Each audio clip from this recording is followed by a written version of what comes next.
The shifting sands of the late Cretaceous Gobi Desert whisper secrets of a predator far removed from the scaly monsters of Hollywood cinema.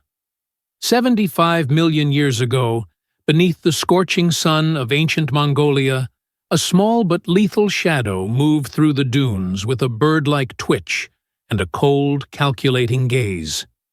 This was no hulking beast, but a surgical instrument of evolution, refined for speed, agility, and precision.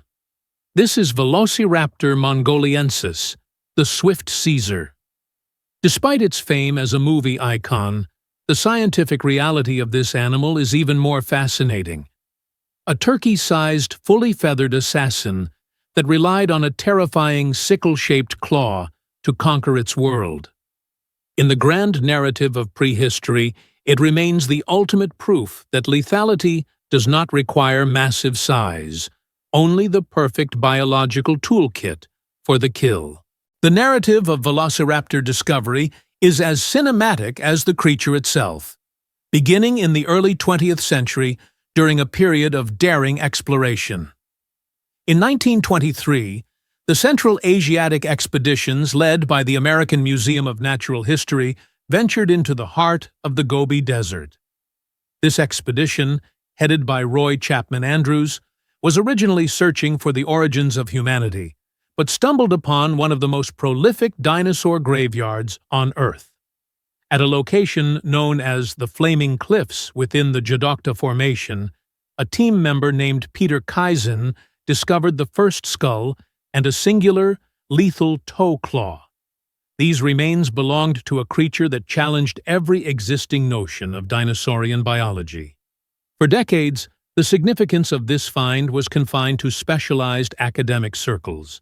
It was categorized as a dromaeosaurid, a family of small to medium-sized theropods characterized by their bird-like skeletons. The arid environment of the Jadokta provided a unique preservation style, where animals were often buried rapidly by collapsing sand dunes or sudden dust storms. This process resulted in articulated three-dimensional skeletons that retained an incredible level of anatomical detail. As more expeditions returned to Mongolia and China in the following decades, including joint Polish-Mongolian and later Mongolian-American teams, the picture of Velociraptor as a specialized desert hunter began to crystallize. The most profound shift in our understanding of Velociraptor occurred not in the desert, but under the microscope of modern science.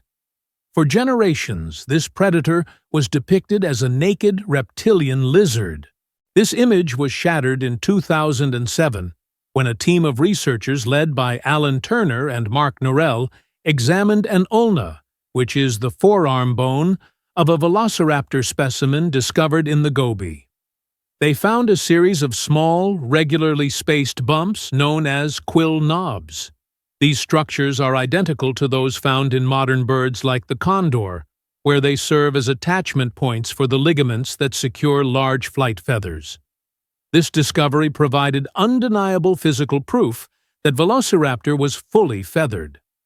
While it lacked the skeletal adaptations for powered flight, such as a keeled sternum, it possessed complex, pennaceous feathers on its arms that formed wings. Its body was likely covered in a dense coat of downy filaments used for thermoregulation in the fluctuating temperatures of the desert. The presence of wings on a ground-dwelling predator suggests several evolutionary functions. These feathers were likely used for stability during high-speed maneuvers, visual displays to attract mates or intimidate rivals, and potentially even for brooding over nests to protect eggs from the elements. This avian reality elevates Velociraptor from a mere movie monster to a complex biological link between the age of reptiles and the age of birds. To appreciate the lethality of Velociraptor, one must analyze the mechanical perfection of its skeletal frame. Weighing roughly 15 to 20 kilograms and standing about half a meter tall at the hip, it was a lightweight athlete.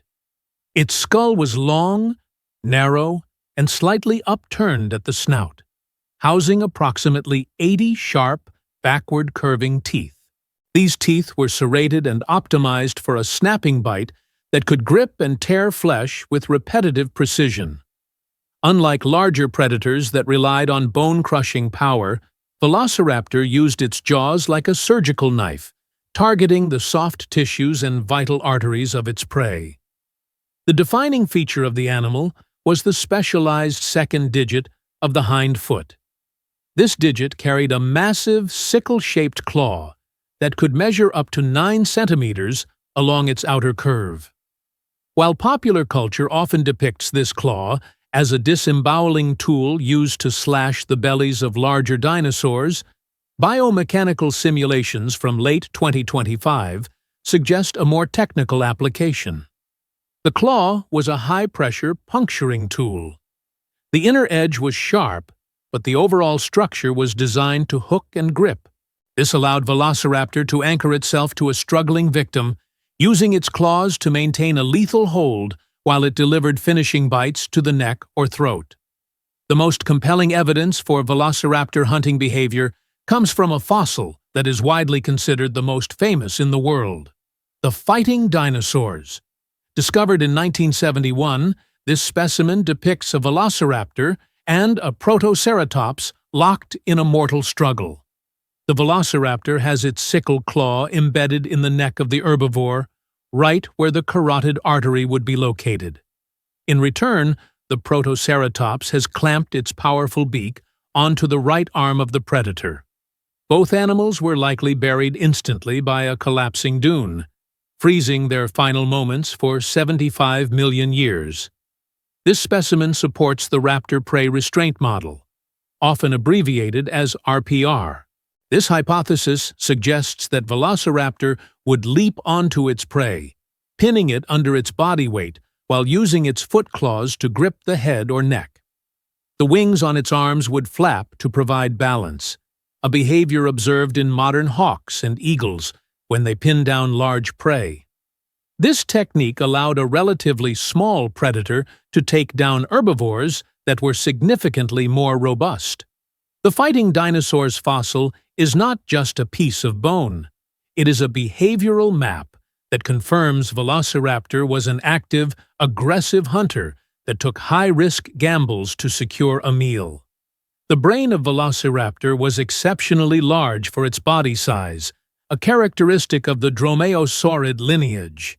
Digital endocasts created in late 2025 have provided a high-resolution map of its neural architecture.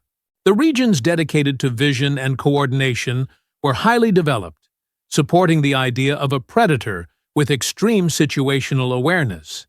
Its eyes were large and positioned toward the front of the skull, granting it a significant degree of binocular vision. This depth perception was critical for a hunter that needed to judge distances with absolute accuracy before launching a pounce.